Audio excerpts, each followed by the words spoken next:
This is the Meaning Business Podcast, your go-to source for business tips, advice, growth, and exit strategies, hosted by Bruce Kudry and Peter Spinder.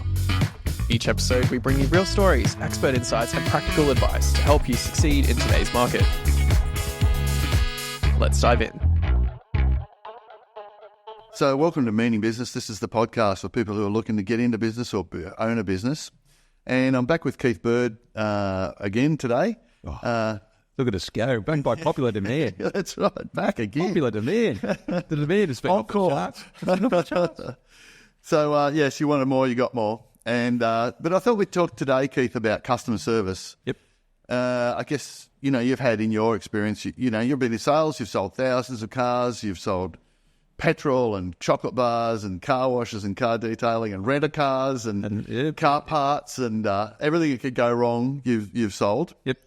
And so customer service would have been a fairly important part of, the way you do things. And the focus has really changed. The focus is really heavily on customer service now. Yeah, right, yeah. I mean, any manufacturer or organisation or whatever, they mark, people get sent these surveys and, how'd we go? Do we do a thing that you liked? And so, the focus really is on customer service and customer retention. Actually, let's start with that because Google reviews are such a hard thing in our world, but they're so important. Yep. When you go into a foreign town, you want to go to a restaurant, you just look up the Google reviews and you rely on that, even if it's, may not be accurate. I have a theory on that. This might surprise you. Mm. Well, you have a theory on it. That's good. They're good. Well, with surveys and reviews, you're going to 100% of people who aren't happy are going to fill it in. Yes. Right? 100%. Always, yeah. So, and I'll do it. I'll think, that was okay, you know what I mean, or whatever, and I'll leave the business or whatever, and I'll think, it was okay, and I may not go back there, I don't know, it was, whatever, move on. And then a week later, I might get a thing and then pop up on my email going, well, how did you think it went? I went, I'm going to tell you what I think, right? Here's my chance, and I'll tell them what I think. And so I think in every business that happens. So you're going to get 100% of the negative surveys, and what that means to me is you've really got to offset that with the positive surveys. It's just really hard. I mean, the company that I work for will have a 95% pass rate. 95%. Not bad. Yeah. And I said, well, we've got to achieve 95%. And I said, look, there's doctors trying to cure cancer that didn't get 95% in their chosen field. They're trying to cure cancer. All I'm trying to do is move, sell a car, right? So it's really tricky, right? So 95% is a pretty big ask, but you've heard me say before, I want what you want. And that's sort of my credo for the customer now, which is, they come in, they want to be served, they want everything to work just so, they don't want it to break down, they want everything to be just so. So I want that too. I want that for them. So it should be simple, really, just providing what they want or what I would want if I was that person. And so that's got to be my focus. So how do I make that be a thing? How do I make that, treat them with respect and courtesy and all the rest of it, and endear themselves to me enough so they'll come back and buy another thing then later time. So because reviews are so important, if someone's not happy, you really want to know about it so that you can turn that around and not get that. It's an opportunity. Yeah. It's an opportunity. Yeah. It's absolutely. You can make an advocate, for life if you do the right thing by people. What they're really saying is not, I don't like you. They're saying, what are you going to do about it? And then I'm going to not like you if you don't do something about it.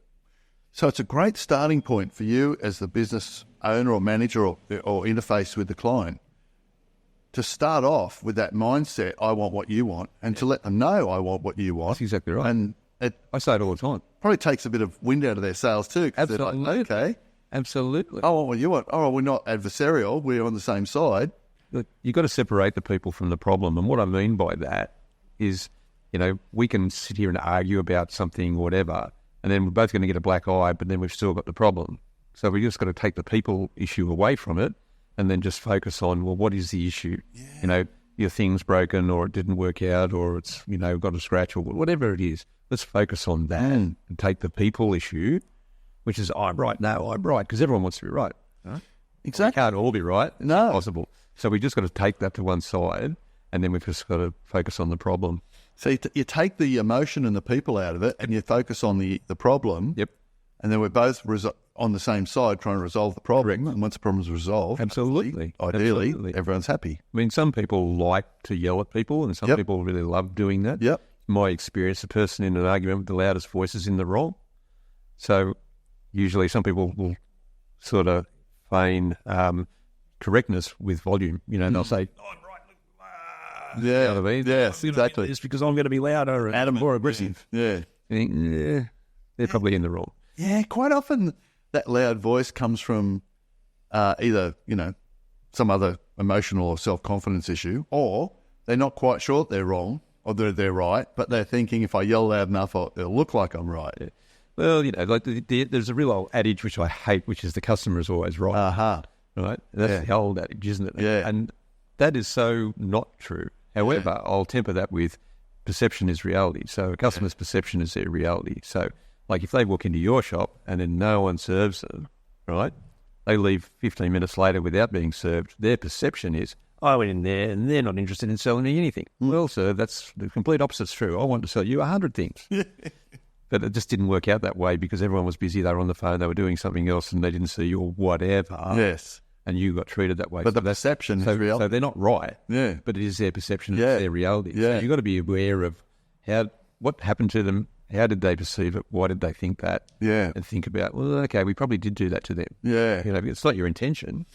But that customer's always right thing, I grew up with that mentality. Absolutely. And I don't know if I've told you this sort of story or if you've heard this guy, but there was a guy, he was a lawyer in Sydney, eastern suburbs of Sydney, and he became a customer service specialist. And his story was that he used to go to a lot of motor dealerships and the customer is always right, even if they're wrong sort of thing. And was his adage. And the story he gave was that this lawyer, I believe it was a Jaguar dealership and he bought a lot of Jaguars and he put his car in for service and he picked it up at the end of the day. And there's a big dent in the rear quarter panel of the Jaguar. And he was like, what's going on? That dent wasn't there, when I brought it in and, you've damaged my car. And these guys had just been through this training of the customer's always right. So they didn't argue, even though they believed the dent was there when he brought it in. So they said, don't worry, we'll get it fixed for you. Give us 2 days. And they repaired it. And that was the way they resolved it. Anyway, that night he went home and he said to his wife, oh, you wouldn't believe it. I took my car in for a service. They dented the bloody Jaguar. And his wife says, oh, I meant to tell you. What the dent in. Haven't heard this story? No. Yeah, right. And so he goes back sheepishly, thanks, guys. My wife told me she dented it. I didn't realise, really appreciate it. Bought 42 cars in the years since that event. Yeah, that's exactly right. Well, he's an advocate now. He knows that his business means something to you. Yeah. And so that dealership could have easily and rightly said, no, mate, that dent was there when you brought the car in, we're not fixing it. Yeah. Well, and that's understandable. Well, my old mate Austin used to say, what's the customer worth to you, right? Yeah. And what is it worth to you? Yeah. You know what I mean? I've got a story called the $10,000 floor mats, which is like, we had a customer once upon a time that bought a car and then they came back in and then they said 3-4 days later, I didn't get any floor mats. And it wasn't discussed. It wasn't on the order. He didn't pay for any floor mats. No one's promised him any floor mats, whatever. And the salesman didn't bother asking anybody else. He took it upon himself. He goes, well, you can go down to spare parts and buy some floor mats. It costs you $150 or whatever, which the customer did. But then he got his survey, right? And he gave us an absolute lambasting in the survey, right? It was horrendous. And that put us below the line for our quarterly bonus, and it cost the company $10,000. Oh, yeah. To be right about, well, we told you didn't get floor mats. Yes. So what's the customer worth to you? Exactly. There's a cost to being right. There's a cost to being right. You got to assess whether, do I want to be right or do I want to have a relationship with this customer? Yeah. And you got to ask yourself that question. And I mean, I'm not suggesting that we just roll over and do everything that comes our way. You got to temper that with some common sense. Sometimes people will take advantage. They will. Oh, absolutely, they will. Well, like the guy there, but he thought he was right. Yeah, and that's what happens. The way this ex-lawyer guy got into that was he was at a 5-star hotel once. And this is when internet was a coming thing, internet in hotels. And you plugged your computer into the wall, to the cable to connect the internet, apparently. And he couldn't make it work. So he goes, gets the guy to come up from the desk, and the guy comes up from the lobby or the reception or whatever, comes up and he goes, mate, it's this simple. You just plug this cable into this here, push that button, you're right. You're an idiot, sort of thing. And off he walks. And that lawyer said to himself, I am never coming back to this hotel again. That's exactly the whole chain, never. It's done. Yeah. He was wrong. Yeah. The guy was right, but he was made to feel like an idiot. But it's interesting, isn't it? Because, like, you telling me that Jag story, I can tell you a similar story. It happened to me years and years ago. I won these tickets to go to, I think it was the Rocky Horror Show, I think it was. It might have been Greece. Anyway, it doesn't really matter. Anyway, and they said, you got to pick them up at the door. So my wife and I went all the way to Sydney, and got to the thing. Oh, we had our tickets, you know what I mean? And they go, no, can't find them. And they got to a point where I'm like, I need to see the manager. I've come all this way. I brought my wife, and this is, you know what I mean? So because I thought I was in the right, I'm the customer, and I thought, like, there's my tickets. I'm just supposed to be at the door, blah, blah, blah, blah, blah. So anyway, they finally shut me up, and they gave us some seats. We got these really good seats, it turned out, and they got these great seats. We had a great time. They had an intermission. In the intermission, I come out, and there's some people there I knew. I thought, let's go and talk to these people. Anyway, those people's parents worked at the same place I did. They'd seen the tickets come in the mail, and they'd given them to their kids. Oh. So they were there on my tickets, right? And because I believed that you had perception, my perception was my reality. Yeah. I believed that I was supposed to have tickets, which I was. Yeah. But it was at intermission, I worked out exactly what figured out what's going on. Like, I thought, they've got my tickets, and that's why I had to remonstrate and go through all this at the counter. Maybe I am a good salesman. I sold them on the idea that I had to go to the theatre. But I bet you spent the second half of that show feeling different about those tickets. I was so cranky. I thought you were going to say, by the way, it was the wrong night or something. No. But it is. But I was it's easy if you think, like, and that's what customer perception was, that they had to have tickets at the thing, and it's my reality, and it wasn't right. Speaking about customer service, do you remember we had a car wash we used to have where we worked? And sometimes people come through the car wash and they come out the other end and your car wash scratched my car. And I don't know if you remember this, but a guy came through with a black Valiant once. And do you remember? No. Okay. Right. So our friend Alex, and the guy comes out and goes, hey, mate, the car wash scratched my car. And we're like, oh, that's weird. Because if it was going to scratch, it would have done it parallel, because the brush is rotated horizontally. It would have had it horizontal. Anyway, I had all these scratches on it. And Alex steps back and goes, hang on, mate. Our car wash can't spell F-U-C on the side of the car. Nice try. Yeah. You're going to get, and you do get people who are going to try stuff on. That's another part of customer service, I guess, is dealing with those sorts of people. Yeah, well, that's right. I mean, those sort of people, it's not a problem, because they're not going to be repeat customers anyway, as a general. Right, yeah.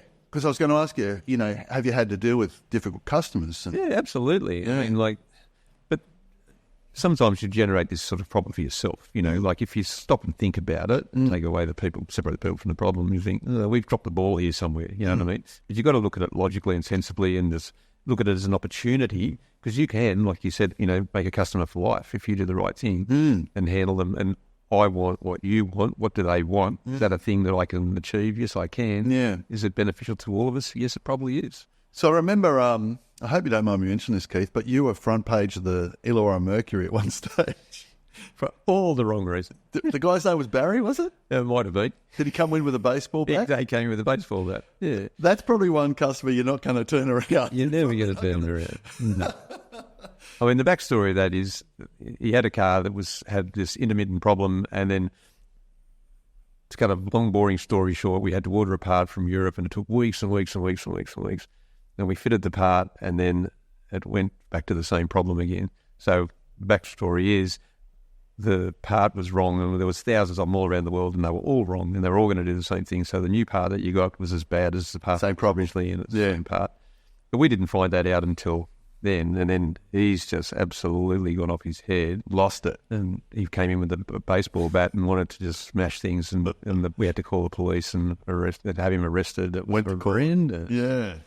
And we just, we don't normally do that, but we just gave him his money back, because the last thing you need is for him to come back into your dealership. Wow. He said, I'm going to go and buy another brand. I said, good, you can go in with a baseball bat and go and see those guys. You don't need, you know what I mean? Because the next time a light comes on his dash, he's going to come back in with another baseball bat. Yeah. Which, So you must get the odd difficult client. you do, but I think every business gets that, don't they? I mean, it's tricky. Yeah. But I mean, if And as you said before, you're not going to win those guys. You're not going to have them anyway. You don't want them. You don't want them, and they self-identify. Yeah, right. Those people. Yeah. I think it's pretty obvious. Yeah. Who's genuine, who's not, and what There's always some common ground somewhere. You know what I mean? And sometimes you get, you let a customer pop one over you just because you value their clientele more than you value right in this instance. Because you can be right, but still cost you all. Yeah. They'll vote with their feet. I'll do it. So good customer service doesn't have to be elaborate. No. One of the interesting things that you talk about is buying a motorcycle. Yeah. Do you want to explain that? To me, it's just such a simple thing, and it's so obvious, but I just can't. I've often said, haven't I, I'm going to be the best motorbike salesman in Australia because I'm going to ring people back. It wouldn't be hard. I don't think I've ever been rung back in my life. And I buy a lot of motorbikes, as you know, over my life. Yeah. And I've got to drive that sale every single time, pardon the bad pun. You just have to, it's incredible. So that industry's not designed, I don't know how they work, but... And it's competitive. You would think. I don't know. Or is it? I don't know. Well, I don't get it. Keith, every time you bought a motorbike, no one's ever rung you after you bought it to say, how is it? Or no, absolutely no one. They couldn't care less. Ever. But when you sell motor vehicles, you must ring your have to ring the customers. You have to. We get scored on it. Yeah, right. It's the thing. Like it's, It's such a simple thing. Yeah.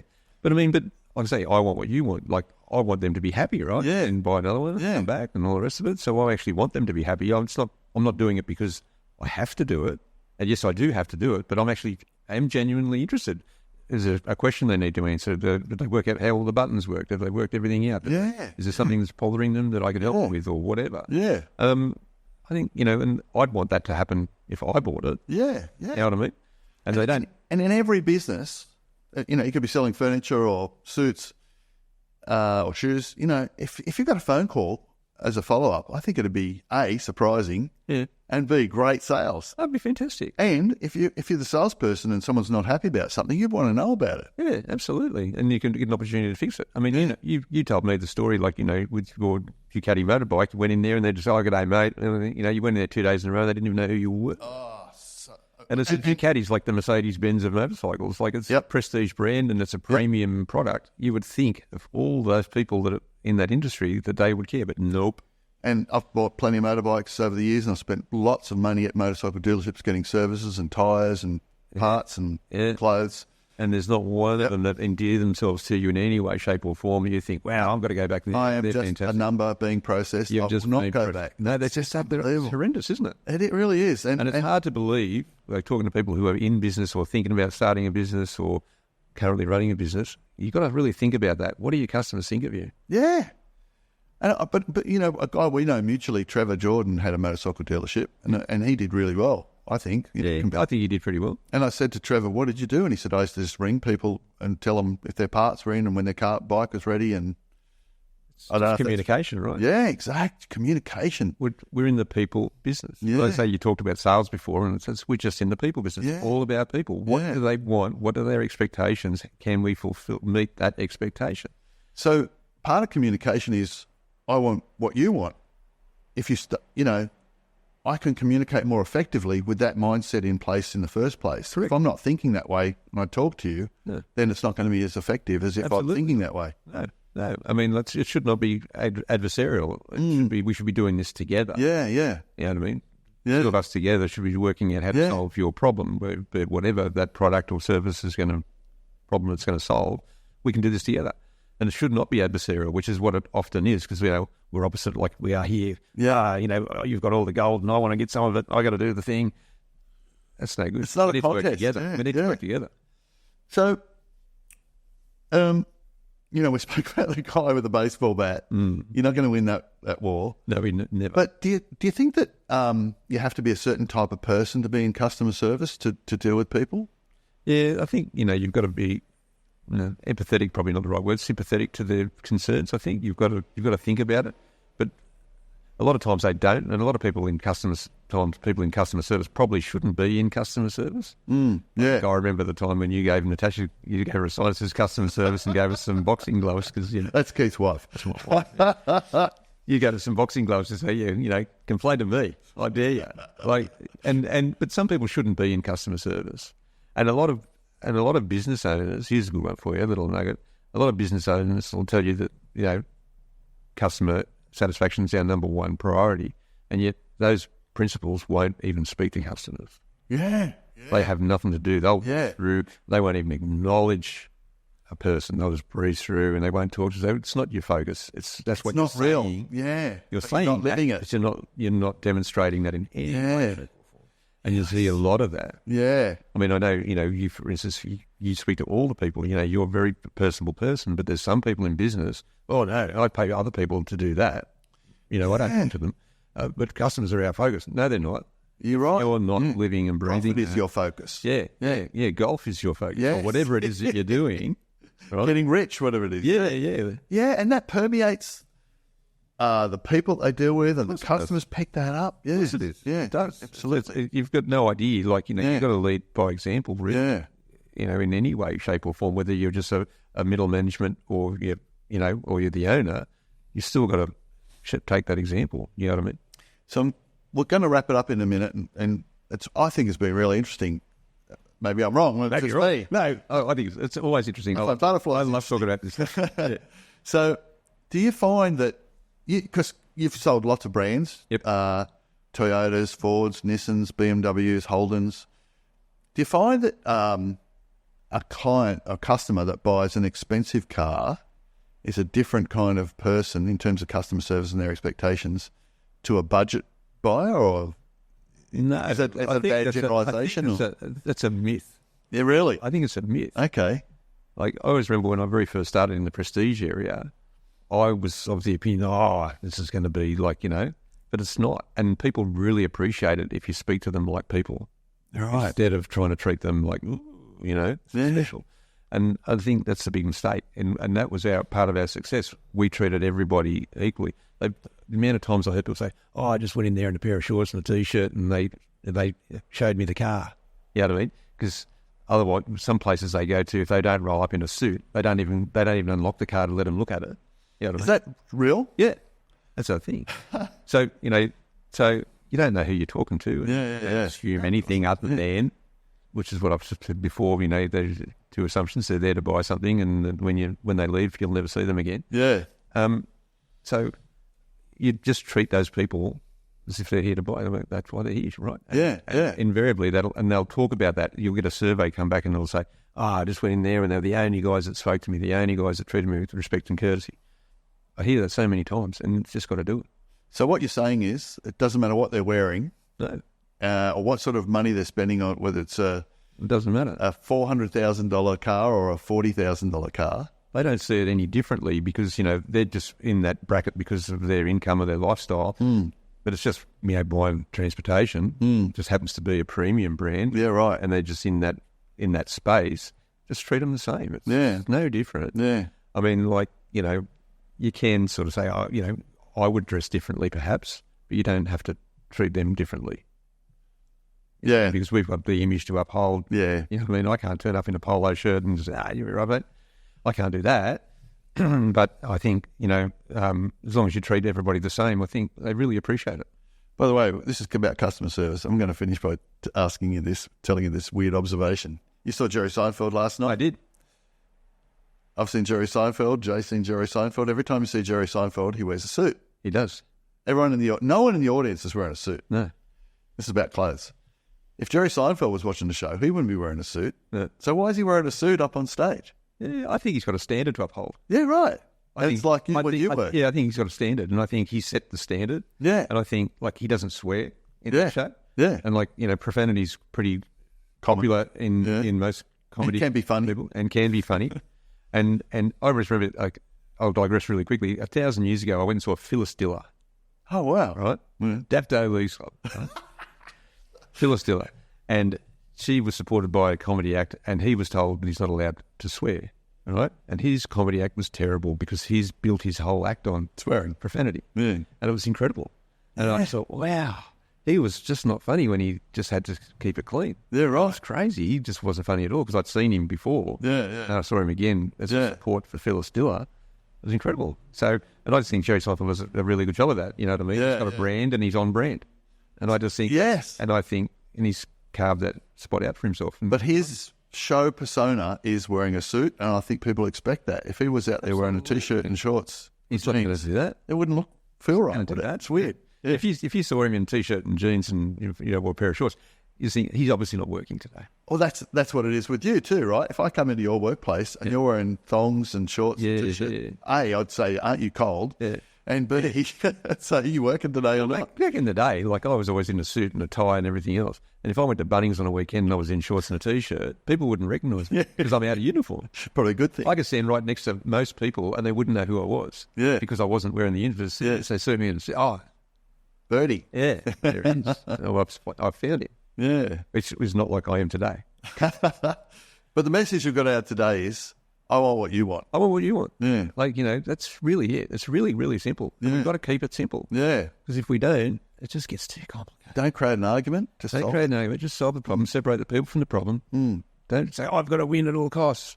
Because just remember, everybody thinks they're right. You're not necessarily right. You know what I mean? The sign of saying that getting old. He's right. You know what I mean?